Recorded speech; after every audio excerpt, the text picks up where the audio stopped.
Praise the lord. దేవుని పరిశుద్ధమైన నామమునకు మహిమ కలుగునుగాక. ప్రభు నామమున మీ అందరికీ హృదయపూర్వక వందనాలు. ఈ ఉదయకాలము దేవుని వాక్యాన్ని విందాం. కీర్తనలు 8:5. మహిమా ప్రభావములతో వానికి కిరీటము ధరింపజేసియున్నావు.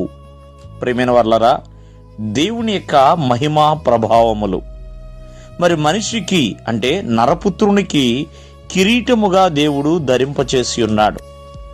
ఆ నరపుత్రునికి దేవుడు అధికారం ఇచ్చాడు. అంతేకాకుండా దేవుని యొక్క కృప, దేవుని యొక్క సన్నిధి ఎల్లప్పుడూ కూడా తోడుగా ఉంచాడు. ప్రియమైన వర్లరా, ఒకసారి ఆలోచించండి. మరి దేవుని యొక్క మహిమ, దేవుని యొక్క ప్రభావములు మనిషి పొందుకోవాలంటే మొట్టమొదటిగా ప్రభువులో సరిగా నిలబడాలి. ఇర్మియా భక్తుడు అంటా ఉంటాడు, నరపుత్రుడా నువ్వు సరిగా నిలబడు, చక్కగా నిలబడు అన్నట్లుగా. ఎప్పుడైతే ప్రభువులో నిలిచిన వారిగా ఉంటామో అప్పుడు దేవుని మహిమా ప్రభావములను పొందుకోగలుగుతాం. కాబట్టి దేవుని యొక్క వాక్యము ప్రకారముగా మరి ప్రభువులో నిలవబడే స్థితిలో ఉన్నామా, లేకపోతే నిలవబడలేక చంచలమైన మనసుతో జీవిస్తున్నామా? కావున ఈ ఉదయకాలం ముందు ఆలోచించండి. దేవుని మహిమ, దేవుని ప్రభావం పొందుకోవాలంటే దేవునిలో ఎల్లప్పుడూ కూడా నిలిచిన వారిగా ఉండాలి.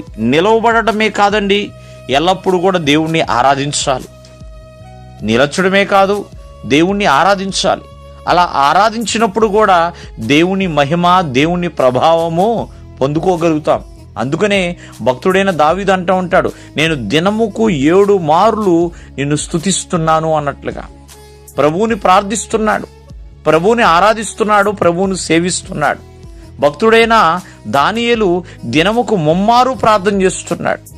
ఎప్పుడైతే నిలిచిన వారిగా, ప్రభువుని ఆరాధించిన వారిగా, ప్రభువుని ప్రార్థించిన వారిగా ఉంటామో అప్పుడే దేవుని యొక్క మహిమా ప్రభావములు మనకి ఒక కిరీటముగా ఉంటాయి, ఒక కేడుముగా ఉంటాయి, ఒక బలమైన కోటగా ఉంటాయి.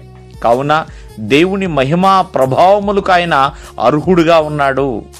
కావున ప్రతి ఒక్కరు కూడా దేవుని మహిమను పొందుకునే వారిగా ఉండాలి. దేవుడు మిమ్మల్ని ఆశీర్వదించునుగాక. ఆమేన్.